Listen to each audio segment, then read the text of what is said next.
ஆண்டவர் இன்றைக்கு அதிகாரியாய் மாற்றி அநேகர் ஒடுக்கப்பட்ட ஜனங்களுக்கு, ஒடுக்கப்பட்ட ஊழியர்களுக்கு, வேதனையோடு கஷ்டத்தோடு கூட இருக்கிற குடும்பங்களுக்கு ஆண்டவர் இவர்கள் நிமித்தம் காயத்தை கட்டுகிறவர்களாக, காயத்தை கட்டுகிற பிள்ளைகளாக இவர்களை மாற்றி இருக்கிறார். எல்லாம் உங்களுடைய வலது கரத்தை உயர்த்தி இந்த குடும்பத்திற்காக, இந்த இடத்தை கொடுத்த குடும்பத்திற்காக, இந்த பிரின்சன் சகோதரனுக்காக, இந்த தாயாருக்காக எல்லாம் கரங்களை வைத்து ஜெபம் பண்ணுவோம். இந்த மகனுடைய வாழ்க்கையை, குடும்பத்தை குறித்து எந்த பொருட்படுத்தாத ஊழியத்தை செய்து கொண்டிருக்கிற இந்த குடும்பத்தை கர்த்தர் ஆசீர்வதிக்க வேண்டும்.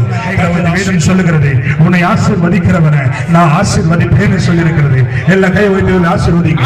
எல்லா கைகளை வைத்து இயேசுவின் நாமத்துல, இயேசுவின் நாமத்துல, இயேசுவின் நாமத்துல நாங்கள் ஊழியர்களாக, விசுவாசிகளாக, நண்பர்களாக, உறவினர்களாக இயேசுவின் நாமத்துல இந்த குடும்பத்தை, இந்த பிள்ளைகளை, அந்த மகனை நாங்கள் ஆசீர்வதிக்கிறோம். ஆண்டவரே, உன்னை சபிக்கிறவனை சபிப்பேன் என்ற வார்த்தைப்படி இந்த ஊழியத்திற்கோ, இந்த குடும்பத்துக்கோ, இந்த பிள்ளைகளுக்கோ, எரிச்சல் ஆவிகளையும் பிசாசின் கிரியைகளையும் இயேசுவின் நாமத்தில் அகற்றுகிறோம். ஆண்டவரே, தேவ வல்லமை இவர்களை நிரப்பட்டும், தேவ வல்லமை இவர்களை நிரப்பட்டும், தேவ பிரசன்னங்களை நிரப்பட்டும்.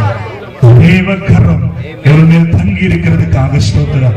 10 ஆண்டுகள் இந்த ஊழியத்தை சிறப்பாய் செய்ய நடத்தின தேவன் இனிமேலும் செய்ய நீர் வல்லவராய் இருக்கிறதுக்காக உம்மை நன்றியோடு கூட துதிக்கிறோம். நன்றியோடு கூட துதிக்கிறோம் அப்பா, நன்றியோடு கூட துதிக்கிறோம். கூட இந்த ஊழியத்திற்காக, இந்த சில ஊழியர்களுக்காக இங்கே அநேகர் உதவி செய்தவர்கள் வந்திருக்கிறீங்க.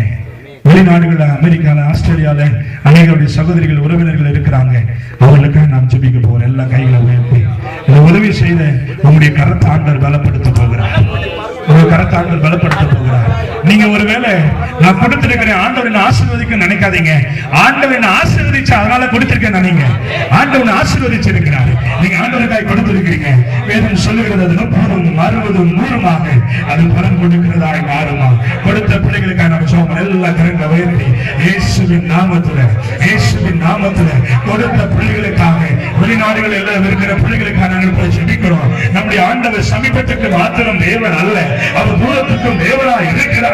அவர் சொல்ல ஆகும், அவர் கட்டளை நினைக்கும், அவர் காட்சியை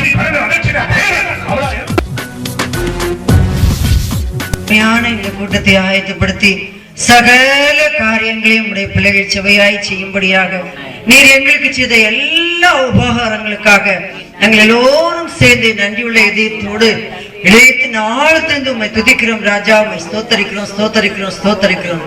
விசேஷமாக ஆண்டவரே, இந்த ஊழியத்தை செய்கிற அருமையான ஆண்டவரே, எங்கள் பிள்ளைக்காக நன்றியோடுமை ஸ்தோத்தரிக்கிறோம். கர்த்தர் எங்களுடைய அண்ணனுக்கு ஆண்டவரே முதல் மகனாக அவனை கொடுத்து அவனை மட்டுமாக ஆசீர்வதித்து அவனுக்கு உலக பிரகாரமான கல்வியை தந்து உயர்த்தி வைத்தீர் ஆண்டவரே. எங்கு சென்றாலும் நீ தூக்கி சுமந்து செல்லும் சாலோமனின் ஞானத்தை அவனுக்கு தாரும் சுவாமி. போதித்து எப்படி நடத்த வேண்டும் அதை நடத்த ஞானத்தை அவனுக்கு தந்தாண்டவரே.